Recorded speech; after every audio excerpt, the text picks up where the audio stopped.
We want to welcome him to the program, Toronto Raptors superfan, Nav Bhatia. Nav, welcome to the program. Hey, thank you very much for having me there. You're welcome. Thank you so much, sir, for taking time out of your busy schedule to be on the program. So let's start from the beginning. You have been a Raptors fan from the moment the franchise hit the city of Toronto. When you found out that the team would be when you found out that the city of Toronto would have an NBA franchise, what thoughts came to your mind? Well, I came here, I migrated to Canada in 1984, and for 10 years I was just working, but I was pretty comfortable at the time. I had a home, I had a couple of cars, and I had a very good job. So at that time I said I'm going to try and buy 2 tickets to try out the basketball, in person there. So I bought 2 tickets, and I tell you, the very first day I fell in love with this game.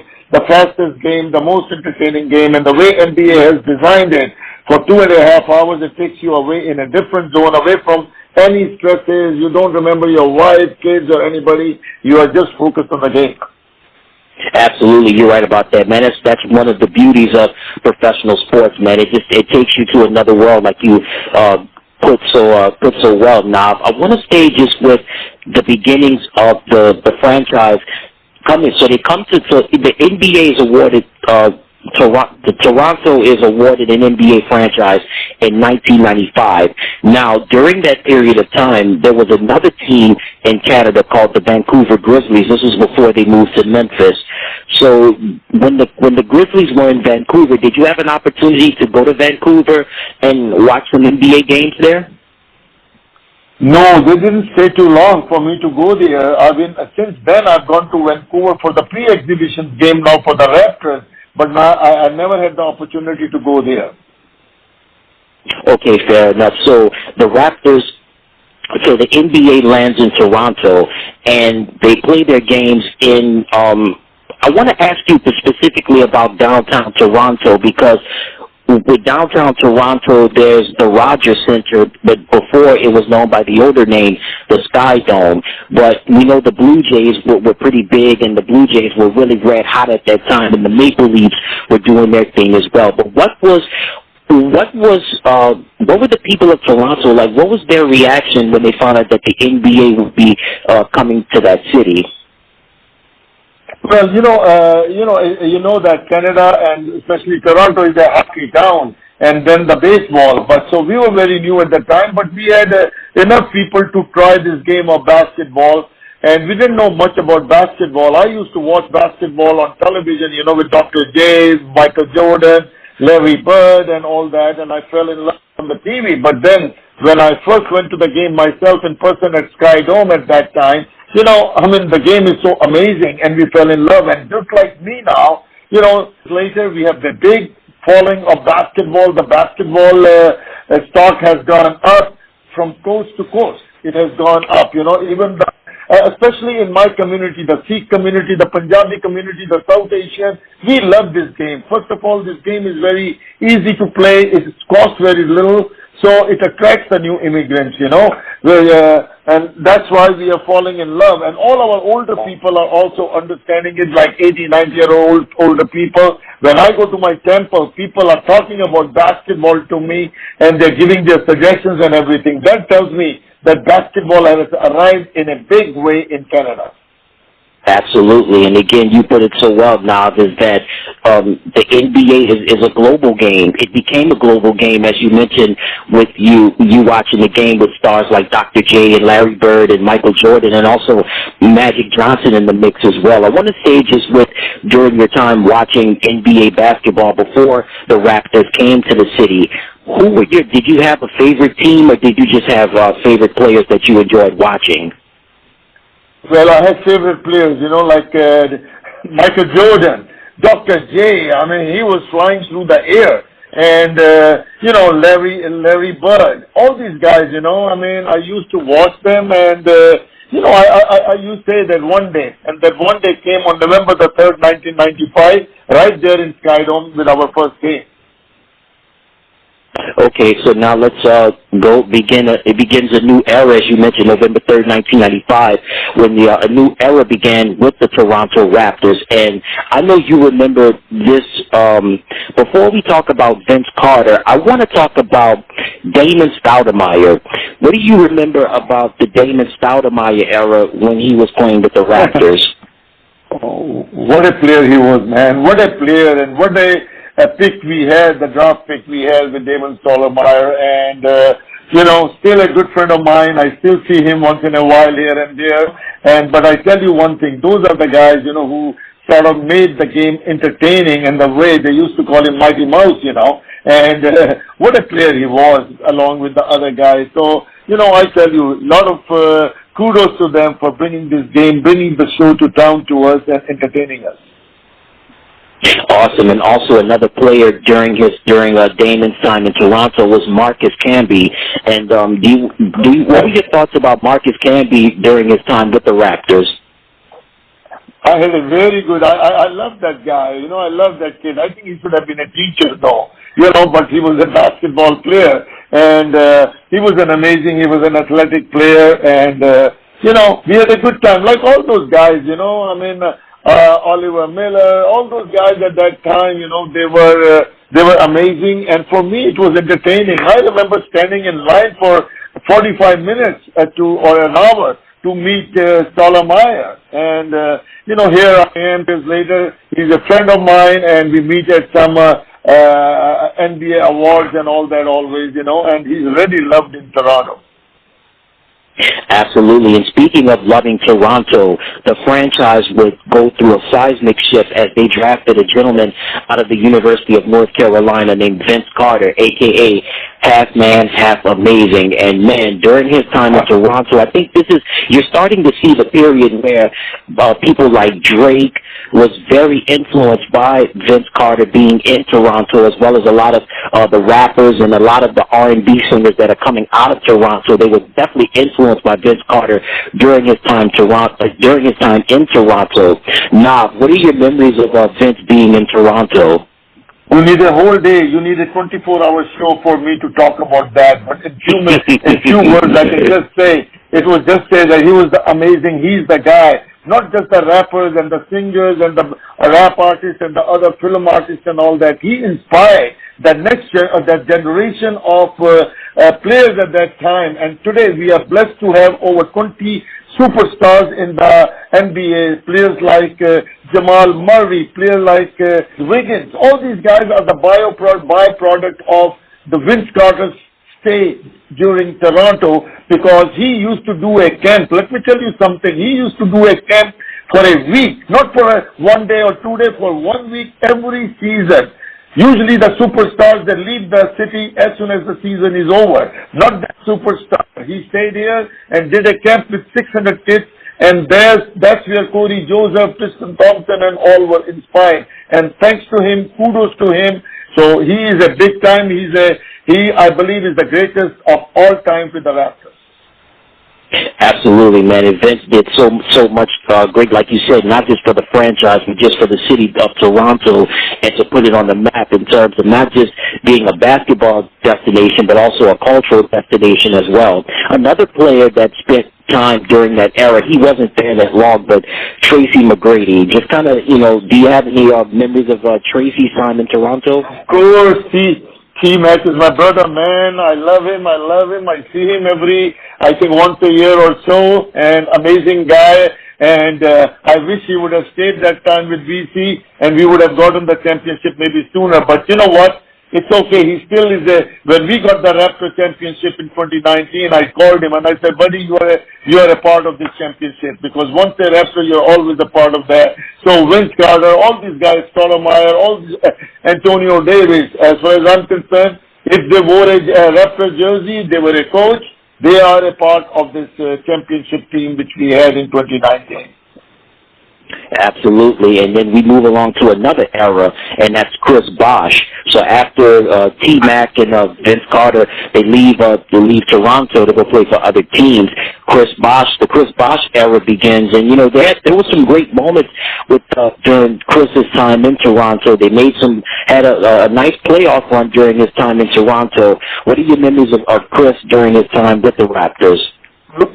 Well, I remember a very, very, very skinny guy coming and being drafted by us who worked very hard. He worked very hard, and he became the player he is. They did kudos to him, and I'm glad. But he still remembers. He's very fond of Toronto, and he still remembers those days. Like I said, once a Raptor, always a Raptor.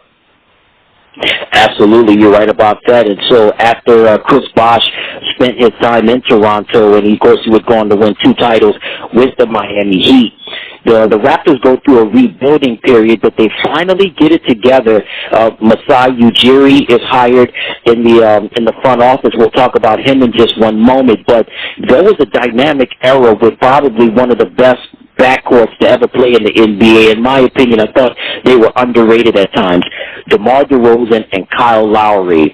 I want to start off with DeMar for a moment. Man, was so well loved in Toronto, highly respected. He loved that city so much. Just kind of give me your thoughts on DeMar's time in Toronto.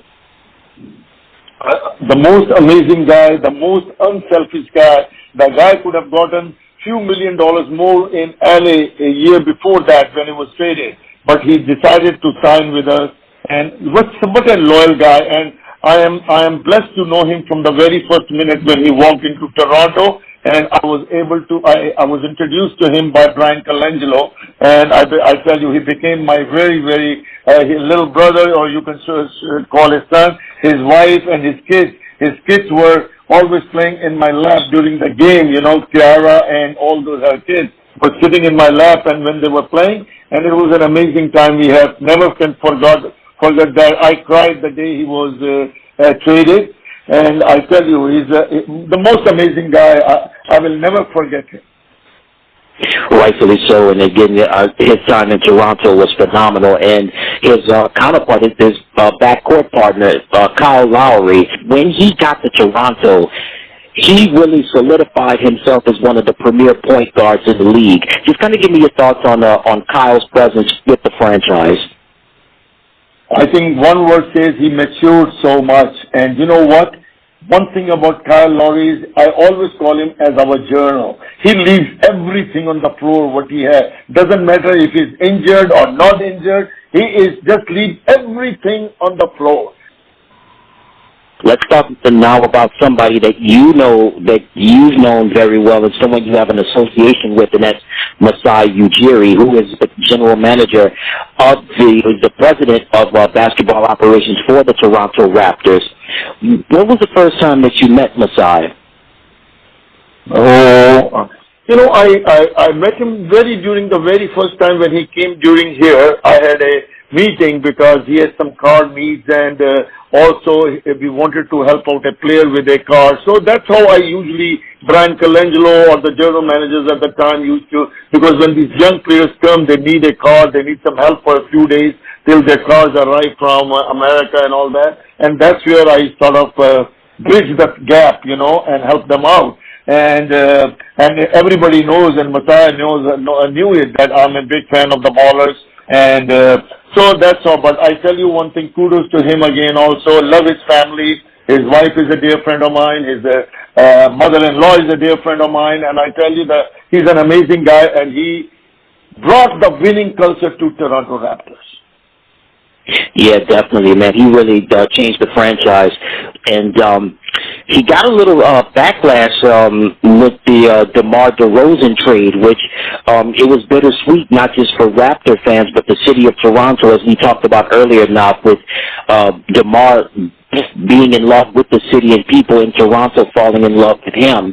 Now, again, they lose an impact player, but they gain an impact player through Kawhi Leonard. I want to get your thoughts on the trade, Nav.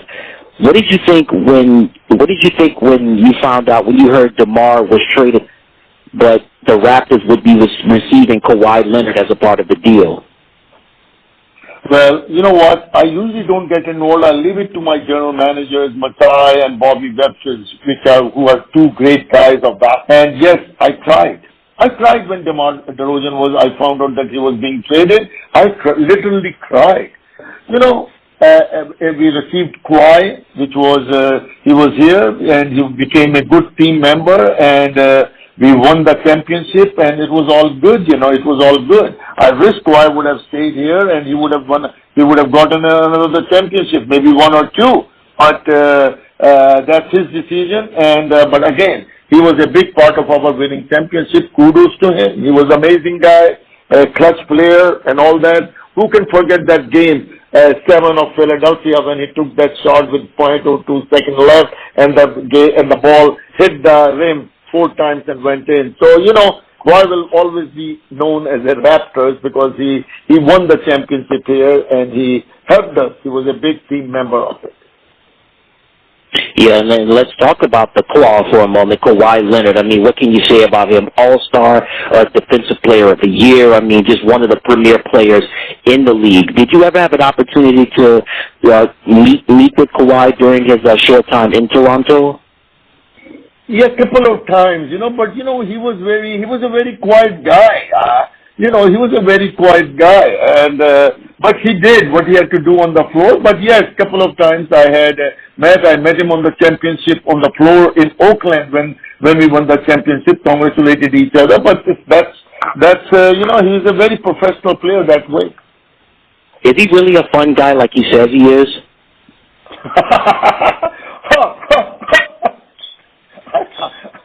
You know it better. You know it. You know it. I mean, all I can say. Yeah. All right. Well, you know what? So during the 1 year that Kawhi was in Toronto again, I mean, really, when he landed in the city, everything shifted. Everything went. I mean, Golden State was the defending champions at the time. LeBron had just left Cleveland and went to L.A., so all of the attention was focused on the Lakers. But everybody paid attention to the team from the north, and that was Toronto. Even with Kawhi landing in Toronto, we knew the Raptors would be a playoff team. But did you expect the Raptors to go as far as they did by winning the NBA championship? No. We were never given a chance by anybody, and I will also say that I didn't. Yes, as a fan, you always dream that one day you are going to be a part of the winning team, But let me tell you, the day I felt that we are going to be the champions was the day when, the Philadelphia 7th game and the basketball hit 4 times and went in. I said, man, Jesus is on our side. I think we are going to win the championship because we got the help from Jesus Christ, who was the biggest sixth man in the history of basketball sports. And I tell you, that was the biggest assist anybody has done in the history of basketball. Yeah, rightfully so. But we just can't talk, not just, Kawhi was a big part of the championship, but we have to talk about the other guys on that team, Fred VanVleet and also Norman Powell and Marc Gasol. Man, what a season he had, as well as Serge Ibaka and Pascal Siakam. His story is phenomenal, coming from Cameroon and, playing basketball relatively late in his life. Have you ever had an opportunity to have an association with those guys, and what did they bring to the table, in your opinion, during that championship season? I tell you one thing, yes, they're my brothers. All of the names you have taken, they are my brothers, man. Can you see that in Oakland, how did the ball 3-pointers he took in the 6th game, that the last final game against Oakland? How was the ball going, the rainbow 3-pointers? Man, he was amazing. How about Ibaka? How about Marc Gasol? How about my boy Norm Powell, man? These are amazing kids, You are taking the name of the kids who have grown and matured here and learned here. And I tell you, Norm VanVleet is an amazing person. Norm Powell, amazing human being. Pascal Siakam, amazing. You're talking about the people who are amazing, not just the amazing athlete, but amazing human being. And to me, that's very important, how these guys treat the young kids. and they take care of them, they inspire the young kids. That's why they are very, very great to me. Yeah, they definitely made the difference. As they say, yeah, Kawhi may have been the quote-unquote star of that team, but you got to have a supporting cast, and they definitely made the difference in winning the championship. So now the Raptors made history. They became the first non-American team to win the NBA championship, and the first non-American team to win a championship in any of the four major North American sports leagues since the Blue Jays won the World Series in 1993. So that was a milestone, not just for Toronto, but also for Canada as well. Now, we got to talk about the celebration. You took part of that celebration. What was it like going through downtown Toronto? Oh, my God, I tell you that you can't believe. I got a call, a night before that I got a call, and my manager got the call yesterday. Now he's going to be the Grand Marshal of the parade, and I couldn't believe it, But I still showed up 8 in the morning at that exhibition place where the parade was going to start, and here I was, the Grand Marshal of the parade, and people shouting, people yelling, people cheering, saying MVP, we love you, Superfan. I tell you, 2.5 million people on that route was amazing, and another 7 million people watching on the television and internet. That was the most amazing and the biggest parade in the history of any sports. I cannot forget that, and all Canada came to watch that, because like you just said, Raptors became a Canada team. They became a Canadian team. They were Canada's only basketball team, and everybody showed up in that parade from Vancouver to New Brunswick.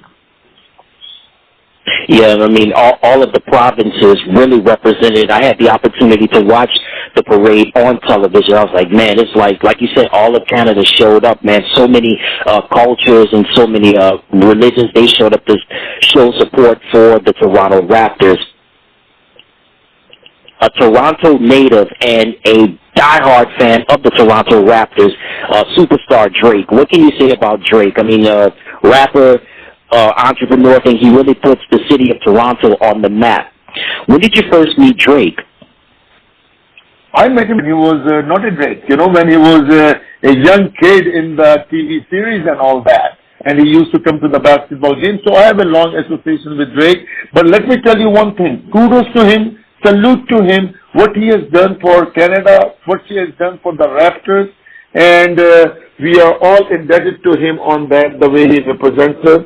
And he has made Raptors and our team and the fans here so popular all over the world. We are proud of him. We are thankful to him. Yeah, Toronto, not just Toronto, but like you said, now Canada has a lot to be thankful for someone like Drake. I want to stay with Drake for a moment. He is the global ambassador for the Toronto Raptors. We see him courtside at Raptors games. You're there as well. And, I got to ask you this question. Can you explain to the listeners out there what his position is as the global ambassador for the team? Yeah, well, he's a global ambassador. He represents the team everywhere he goes. And let me tell you, he did a hell of a job during the championship run by picking on some of the players. And, we work as a team. I mean, me and him, we always, before our big games in the championship run, we used to talk to each other. And I used to tell him, hey, continue doing what you're doing and I'll continue doing what I'm doing. So let's not worry about it. Let's win the championship. And that's what we did together. All right. Well, speaking of being together, Drake's presence has been felt not just in Canada, but in your hometown and his hometown of Toronto. The presence was so strong that the city of Toronto hosted the 2016 NBA All-Star Game. What was that weekend like in Toronto now? Oh, my God. Don't start me on that now. Like I said, we need much more time on that. But let me tell you, that was an amazing time for a fan like me. First time the NBA allowed some fan, non-player, non-rapper, non-actor to sit on the court side on my original seat. So that was just an amazing time. And we had a good time. We represented and we enjoyed, and I think we hosted everybody very good. I think it was one of the best All-Star game. Yes, the weather was not on our side, but otherwise it was the best All-Star game because I go to a lot of All-Star games. That was the best one, and everybody loved it. I want to stay with the All-Star game being in Toronto. We know in February the weather can be brutal in Toronto, and if you're not from there, it can seem as being a body experience. I want to ask you, despite the weather, did fans still enjoy the All-Star experience, and are they looking forward to the All-Star game returning to Toronto in the near future? Yeah. Of course, we were on the heaven, man. We were on the ninth heaven there at that time, and I hope that one day NBA again rewards us the All-Star game because we were very good hosts. Everybody said that to us that we were very good hosts. Awesome. Now, speaking of the city of Toronto, we know that Toronto is known, it has a lot of nicknames, the T.O. and the T-Dot, and just a lot of great things to do in the city of Toronto. We've seen, of course, with the emergence of Drake and also what you've done in the city of Toronto, I have to ask you, since the Raptors have been in the city, how has Toronto changed within the 25-year period in terms of its downtown and attracting businesses as a result of the Raptors being there? I think we have become a world-class city now because of the sports and with the Drake and, with the Raptors winning the championship and the basketball being so popular in Canada now. I think we have become Toronto has become a world-class city. And everybody knows that we are one of the destinations on everybody's bucket list. Yeah, what about downtown Toronto? How has downtown Toronto changed because we know the Blue Jays play in downtown Toronto as well as the Toronto Maple Leafs in the NHL, but with the Raptors playing in downtown and then winning an NBA championship, how has downtown Toronto changed within the 25-year period since the Raptors have been there? Well, you come to Toronto, you can have a food from everywhere in the world. It's the most diversified city in the world right now. Like I said, we are a world-class city and we welcome everybody who's listening around the world to come and visit it and tell them, and then you will find out why the people are talking good things about Toronto. Okay, now I want to talk more about just Canada and basketball. You mentioned earlier now that Canada, of course, we know it as hockey country, but really with the emergence of the NBA being in Toronto, and then the Grizzlies had their short run in Vancouver. But basketball in Canada has always been a winning tradition. A Canadian, Dr. James Naismith, invented the game of basketball. So I want to ask you, how has basketball grown in the country during the last 25 years? How has it grown, and how has it affected its NBA prospects from coming to the States and wanting to play college ball? Big time, because initially, 25 years ago, you go to any store, you will hardly be able to buy any basketball gear. Now you go anywhere. You go to the dollar store, you go to the sports store, you will be able to buy. You have so many choices. But we have come a long way. Just like I said, we have over 20 superstars in the NBA. And I think in the next 10 years, you will see that we are going to be the national sports of Canada. Awesome. And again, his name is Nav Bhatia. He is a super fan of the Toronto Raptors. Now, before I let you go, sir, you have your work cut out for you, not just busy rooting for your beloved Toronto Raptors, but you have a foundation called the Superfan Foundation. Just tell the listeners what that's all about. This foundation, I'm blessed, Nav Bhatia Superfan Foundation. We are helping. I'm the global ambassador. I'm the only non-Christian guy who's the global ambassador for the biggest Christian organization, World Vision, and we are helping them to build washrooms for the girls in the poorest part of the world so that they can continue their education. And here in Canada, we want to build the basketball courts and also in the tough area and also in the indigenous area so that the kids can play basketball and discipline ourselves. So my mission has, in the end, I'm just going to say one thing, has been to bring the world together through the game of basketball, and I'm going to continue that.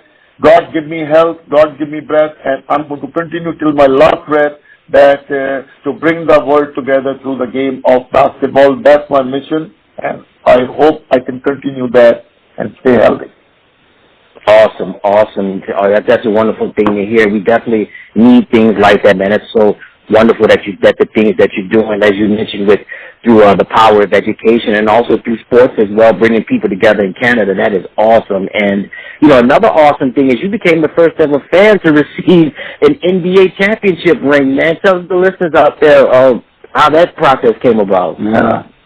Well, I was just called and given the ring. I was called. I thought I'll get 6, 7 kind of rings, $80,000 ring, $20,000 ring, $10,000 ring. I didn't know I was going to get the 80,000 players ring. I was surprised by that, and first of all, there were a lot of surprises in my life in the last couple of years. First, to be right on the court side when we won the championship behind the Golden State bench, and then being the grand marshal of the biggest parade, and then getting this the ring from the players' ring from the Raptors organization. So kudos to them. They are the most inclusive, I think, sports franchise in the world, and so is the NBA. So inclusive. I'm so proud to be associated with NBA, and now is me getting honored into the Hall of Fame and getting a Hall of Fame ring. It's all amazing. I'm really blessed.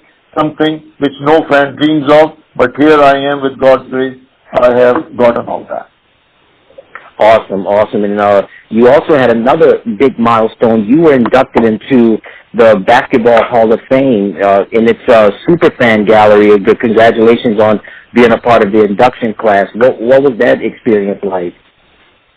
That's an amazing, especially when we did the ribbon cutting and they showed me in the front of the gallery and my jersey, Superfan 1, which was given to me by Isaiah Thomas, our general manager and president at the time, and then also my chair, which I use in the Raptors A12 was there, and then the basketball, and then my replica of my championship ring, and then the turban which I wore white with the red band in the Golden State championship run now there, and I teared up when I saw that turban there. Here, the turban is going to be there for the rest of coming generation after generation are going to see that. And then there is a 10-minute video running on the monitor next to it, and few feet you go away there, you walk, and there is a Kobe Bryant gallery. So I tell you, this is amazing.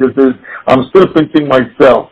So in the end, I just want to thank all the fans, everybody, and God to give me what I have, which I've been able to get. I tell you, I got more than what I deserve. God is good, and I tell you, just keep on loving each other. And my mission, like I said, is to bring the world together through this beautiful game of basketball. And my foundation, Bhatia Superfan Foundation, is very much committed to continue doing that. Absolutely, man. Great stuff. And again, congratulations on all your achievements. Before I let you go, sir, you mentioned the late, great Kobe Bryant. Did you ever meet the Black Mamba? Yes, sir, I did. In the last game when he was in Toronto, he took few minutes away. If you see on the videos in the YouTube, he came to me and thanked me for what I've been able to do for the diversity and the basketball in Canada. And, we had a good chat, and I miss him a lot. Just like everybody else, the world, we miss him a lot. Absolutely. Rest in peace to the Black Mamba, Kobe Bryant. All right, now, where can they find you on social media and any websites that you have?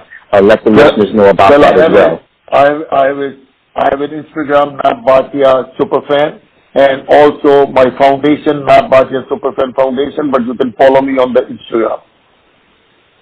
Awesome, and you heard it from him. He is Toronto Raptors superfan, Nav Bhatia. He's not just a diehard basketball fan, but most importantly, he's a man spreading the word through helping people come together through sport and education. He's also not just an entrepreneur, but a philanthropist and a man amongst many things doing great stuff. Nav, thank you so much.